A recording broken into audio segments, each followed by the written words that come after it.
In the sleepy town of Maplewood, a place where everyone knew each other's names and secrets were rare, the discovery of Daniel Carter's lifeless body sent shockwaves through the community.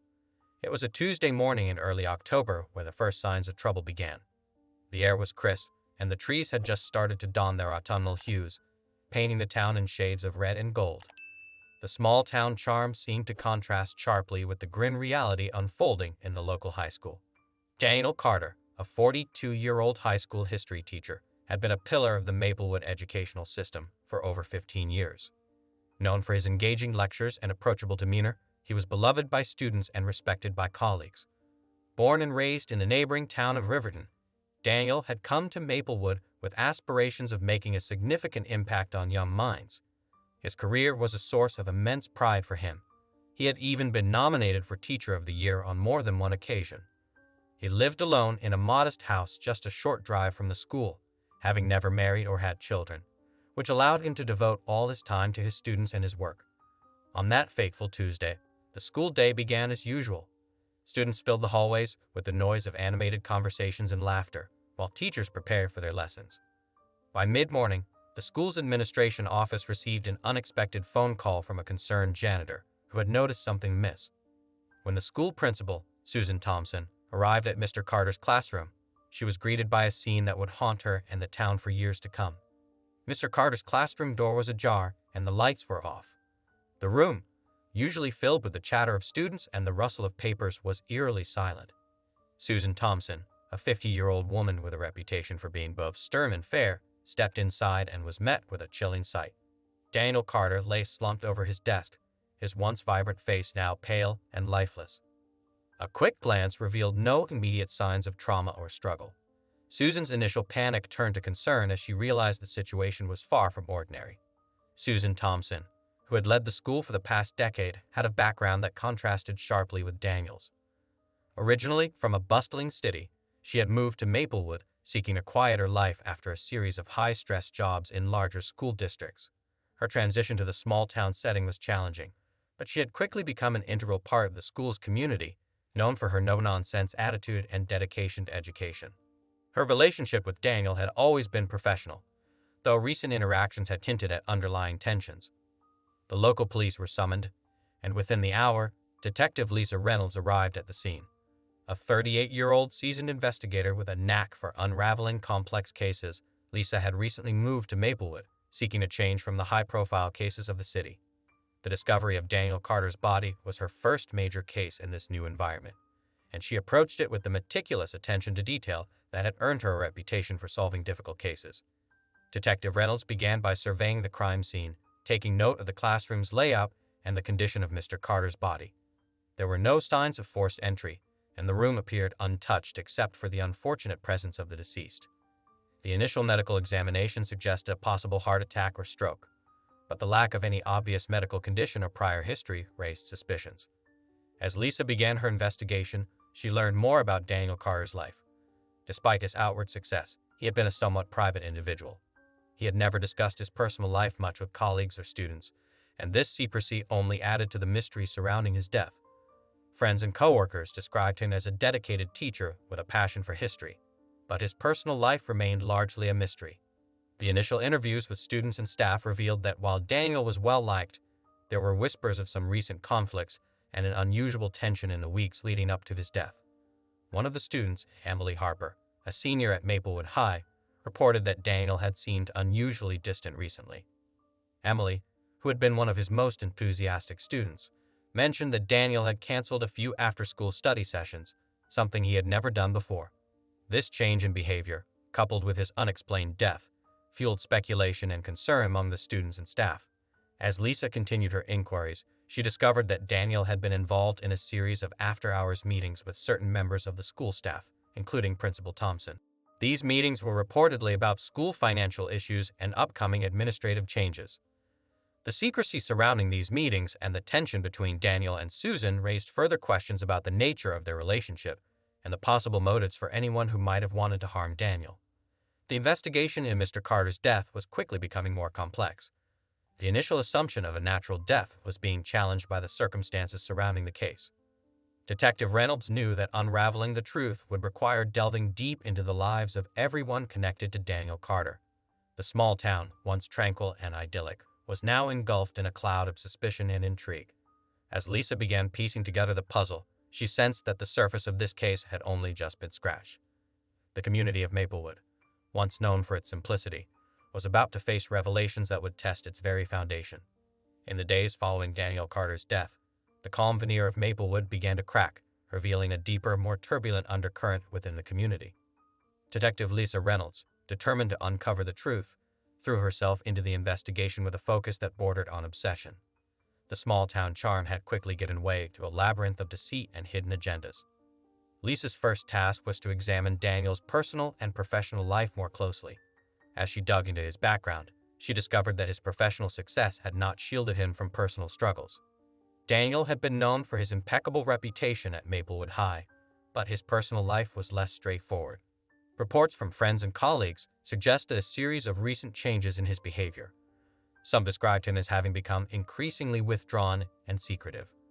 The more Lisa uncovered, the more it seemed that Daniel's seemingly perfect life had been anything but. The first significant breakthrough came when Lisa examined Daniel's emails and personal documents. She found a folder marked confidential on his laptop, which contained numerous communications between Daniel and various school staff. Among these, several emails stood out. They were from Principal Susan Thompson, discussing sensitive financial matters related to the school.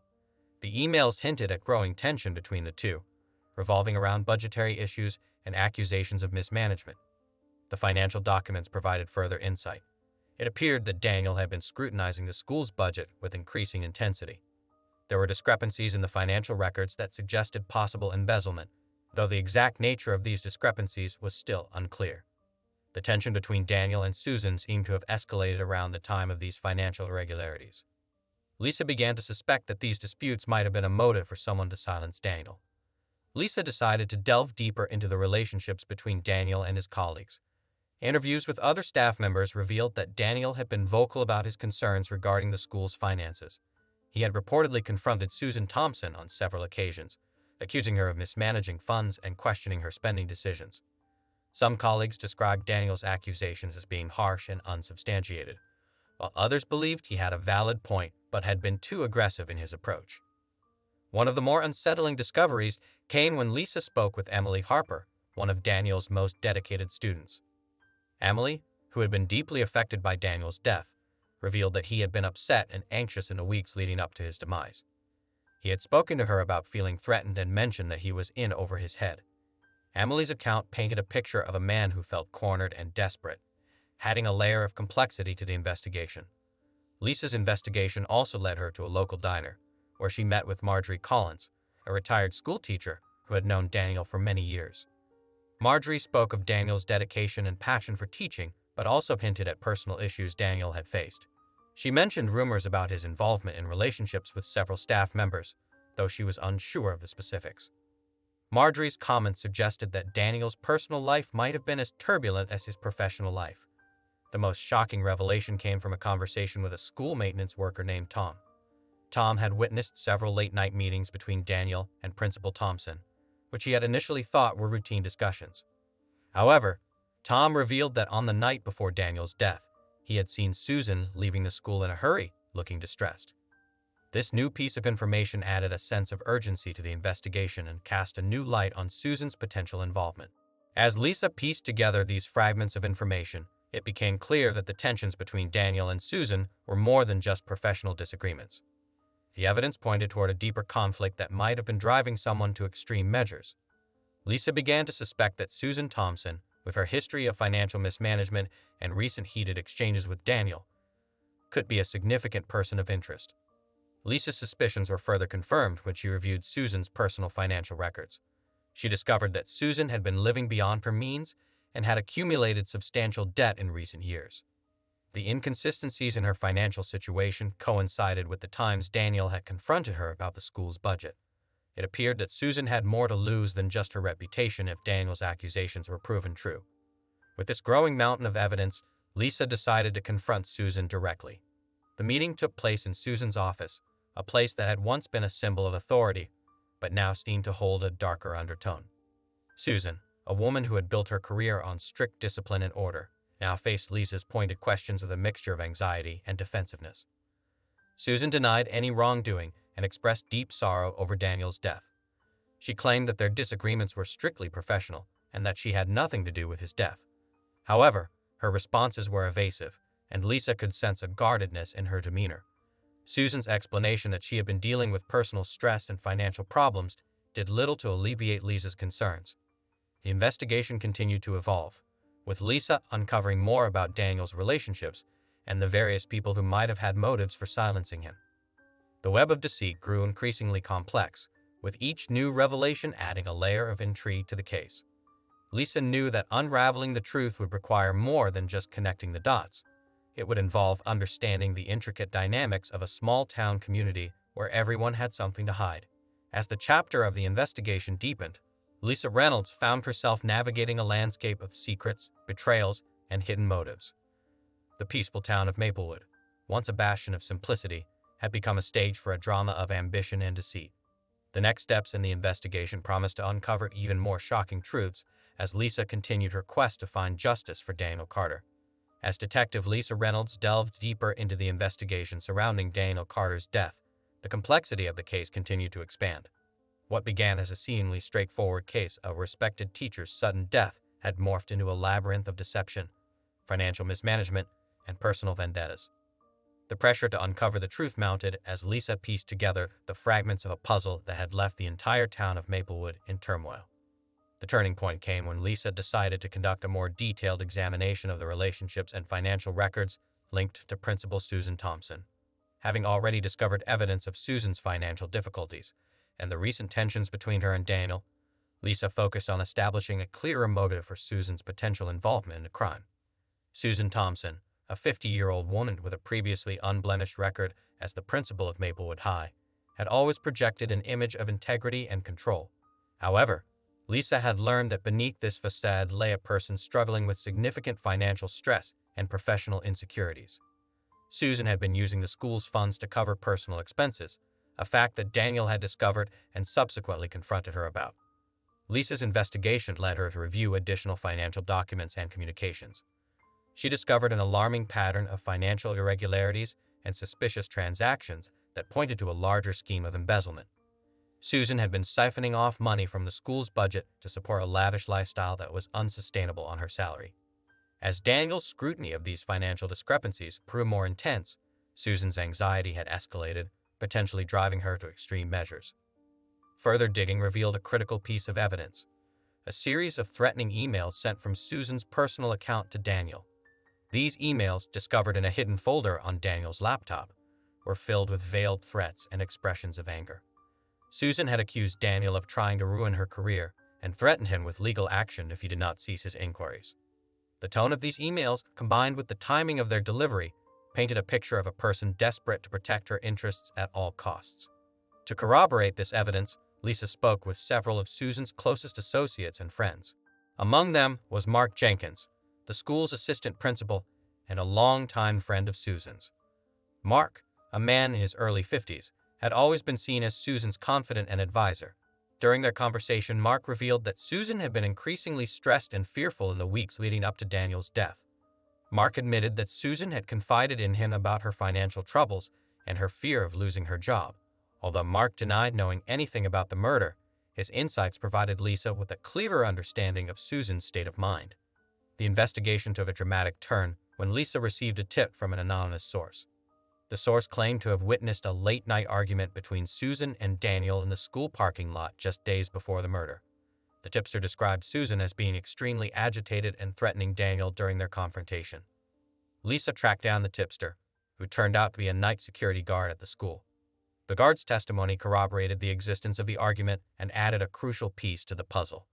Lisa's breakthrough came when she obtained security footage from the school's surveillance cameras. The footage, which had been overlooked in the initial stages of the investigation, showed Susan leaving the school late at night on the day of the argument. The footage also revealed a brief but critical moment when Susan was seen entering Daniel's classroom shortly before his body was discovered. The timing of this footage aligned with the statements from the security guard, providing a concrete link between Susan and a crime scene. With this mounting evidence, Lisa decided to confront Susan once again. The confrontation took place in Susan's office, a room that now felt heavy with the weight of the investigation's revelations. Lisa laid out the evidence methodically, presenting the emails, financial records, security footage, and witness statements. Susan's composure began to falter as Lisa detailed the timeline of events and the connections between Susan's financial troubles and Daniel's death. Under pressure, Susan's defenses crumbled. She initially attempted to deny the allegations, claiming that the emails were taken out of context and that the security footage was misleading.